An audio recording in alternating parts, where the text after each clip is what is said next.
Good evening எல்லாருக்கும். இன்றைக்கி உங்களுக்கு கோதுமை தோசை எப்படி பண்ணுறதுன்னு இந்த வீடியோவில் போட்டு காமிக்கிறோம். அதுக்கு தேவையான பொருட்கள் என்னென்ன உங்களுக்கு போயிருக்கோம். அதுக்கு 1.5 டம்ளர் கோதுமை மாவு, 1/2 டம்ளர் அரிசி மாவு, இல்லை டோட்டலாக 2 டம்ளர் டோட்டலாக போட்டிருக்கோம். 1.5 டம்ளர் கோதுமை மாவு, 1/2 டம்ளர் அரிசி மாவு போட்டிருக்கோம். அதுக்கு தேவையான உப்பை போட்டுக்கோங்க.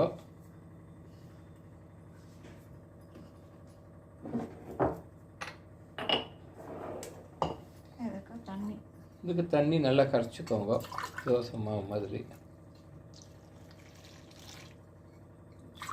இதுக்கு வேறு எதாவது போடணுமாம்மா?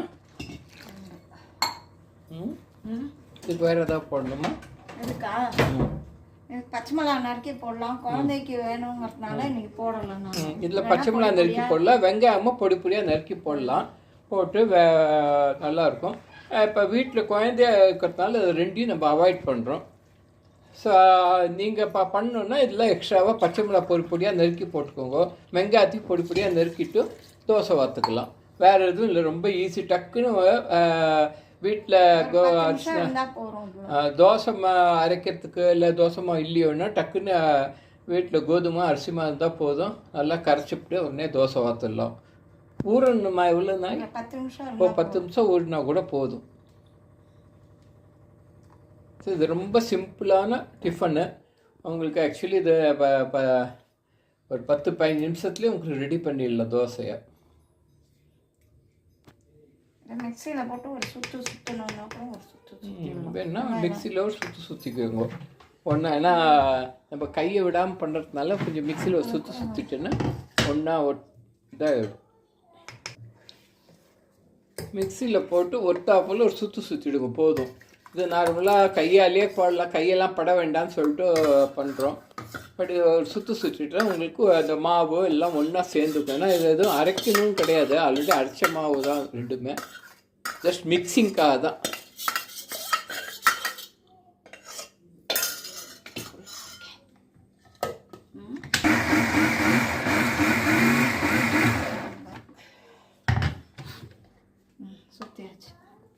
சுற்றி வச்சு உங்களுக்கு கொத்தாப்போல் ஆயிடுச்சு. இப்போ நீங்கள் இதால் கரண்டியால் மிக்ஸ் பண்ணலாம் டைம் ஆகும். ஸோ அதுக்காக தான் பாங்க கூழாக நல்லா ஒத்தாப்போல் ஆயிடுச்சு. கட்டி தட்டாமல் இருக்கும். தோசை வாக்கும் போதும் கட்டி தட்டாமல் இருக்கும். ஸோ இது மாதிரி நீங்கள் பண்ணிவிட்டு லைட்டாக ஒரு சுற்றிடுவோம் மிக்சியில்.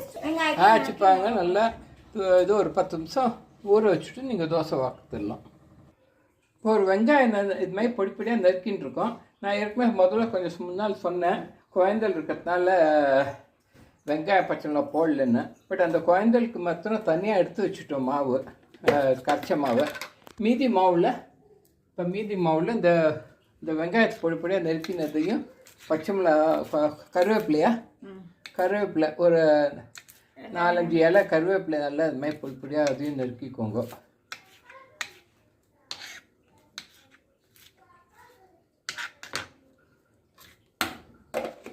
அப்புறம் மிளகா, எவ்வளோ மிளகாமா?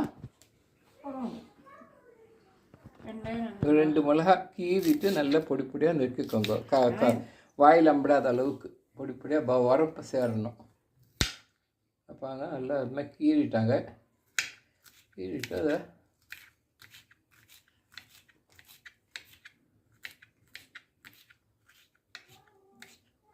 நல்லா பொடிப்படியாக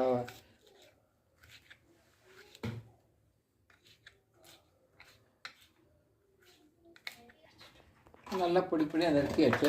வேணால் கொஞ்சம் கொத்தமல்லியும் போட்டுக்கோங்க. எல்லாத்தையும் போட்டு மிக்ஸ் பண்ணிவிட்டு தோசை வறுத்துக்கலாம். ஆனால் கொஞ்சம் இதெல்லாம் ஆக்சுவலி இதெல்லாம் போட்டால் கொஞ்சம் அந்த கோதுமை தோசை கொஞ்சம் டேஸ்ட்டாக இருக்கும். அவ்வளோதான். ப்ளெயினாக கூட கோதுமை தோசை பண்ணலாம். அது வந்து அவசரத்துக்கு கோதுமை தோசை பண்ணி சாப்பிட்லாம். கொத்தமல்லியும் ஒரு கொஞ்சம் அதே மாதிரி பொடிப்படியாக நறுக்கிக்கோங்க. எல்லாத்தையும் ஒன்றா போட்டு அது தலை மேலே கொட்டிடுங்க. அந்த கரைச்ச மாவு தலை மேலே கொட்டிடுங்க. அவ்வளோதான்.